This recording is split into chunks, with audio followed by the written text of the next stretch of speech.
我最崇拜你的母亲，我都不知道在没有警察的帮助下，她怎么把你培养成人的。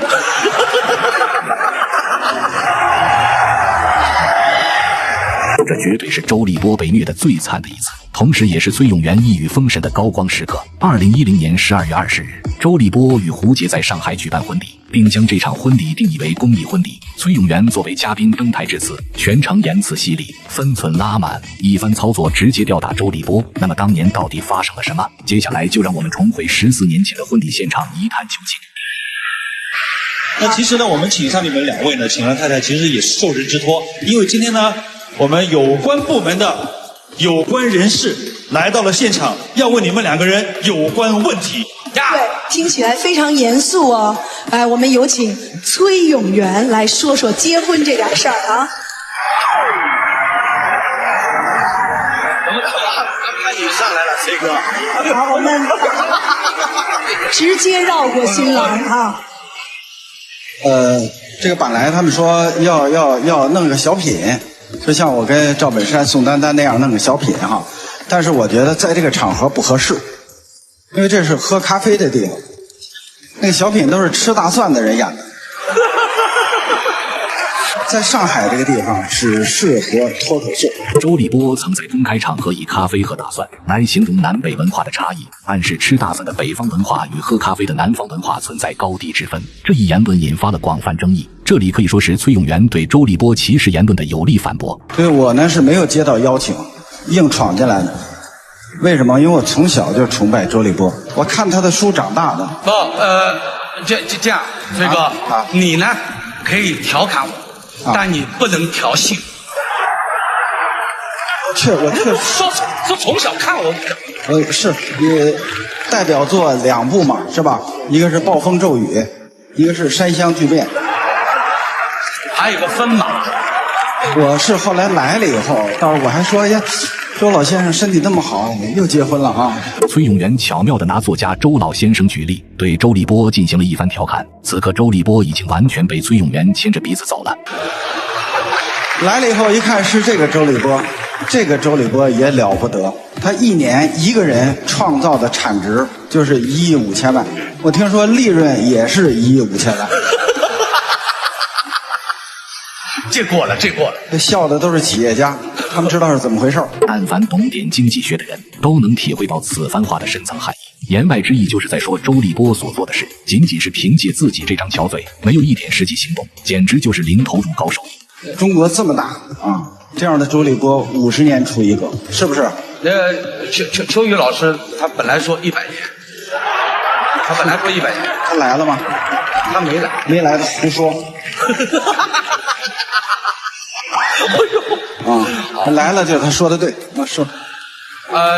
其实平时我们大家爱称小崔，但是呢，我说不出口，我看他会叫永元哥哥或者叫崔哥，我也特崇拜他。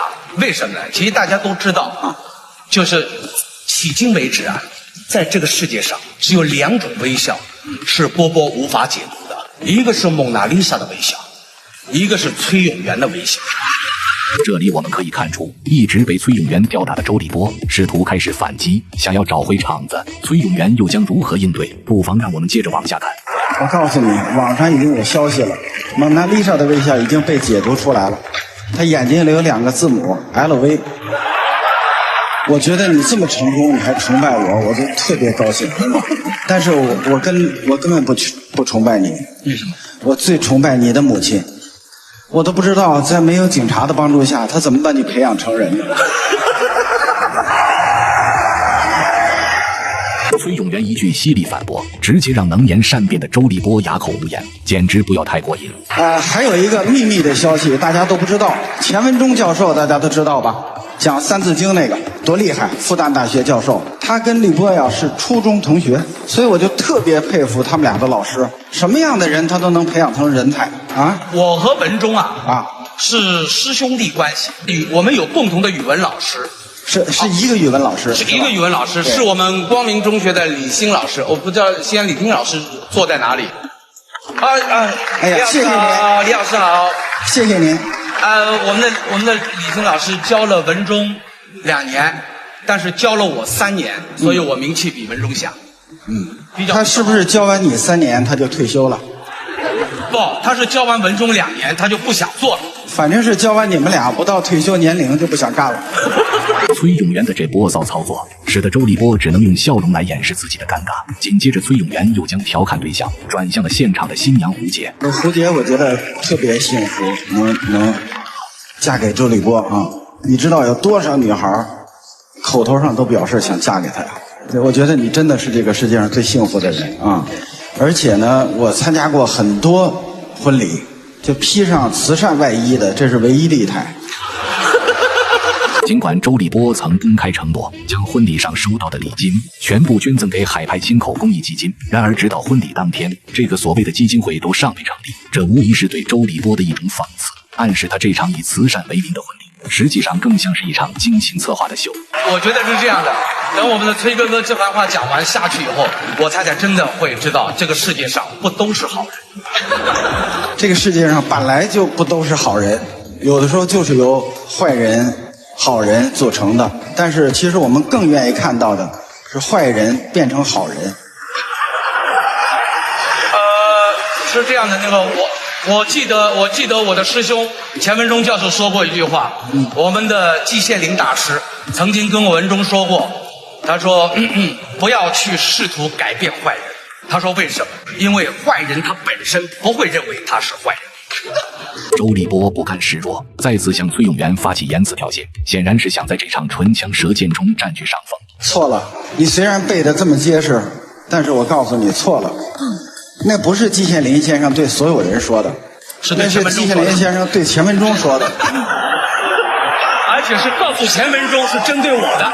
对，那是专指的啊。崔永元的应变能力确实令人佩服。面对周立波的攻击，他仅用寥寥数语就将周立波的难题轻松化解。紧接着，他又巧妙地将话题引向了胡洁，提出了一个犀利问题：当你嫁给周立波以后，每天会承受很多风险。你知道用哪4个字形容你把企业扔了，嫁给他最合适吗？我老公的才华和他为朋友孝敬父母，我感到非常骄傲。这已经超过4个字了。你可以把它缩成4个字啊，缩成4个字就是一时糊涂。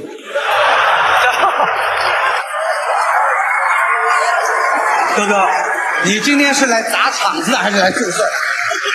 崔永元的这句一时糊涂，瞬间引爆全场，简直不要太精彩。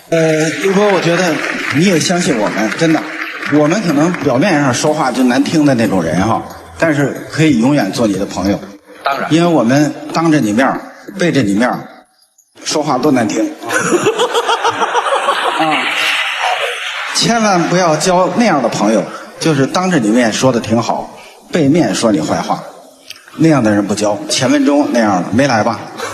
来了。其实所以就我们说崔哥有一点就不太好啊，他经常这样，因为我们有时候经常活动，他会在大场合就把我说的一句话都没有，我要谦让嘛，对吧？南方人总归要谦让北方人的，对吧？我们比较斯文，然后呢，他会一会儿到洗手间里面，哎，伯伯别介意啊，前面说的有点过了，跟你打声招呼。后来我就跟他崔哥，我希望以后你在厕所里面得罪我，在桌面上跟我赔礼道歉。周立波还在试图垂死挣扎，暗指崔永元之前的调侃只是表面功夫，私下里还是会向他道歉的。然而他面对的可是语言大师崔永元啊，这样的挑衅对崔永元来说也只不过是洒水而已。他忘了我这个带他上厕所是干什么去了？因为我的人生信条就在厕所里，叫向前一小步，文明一大步。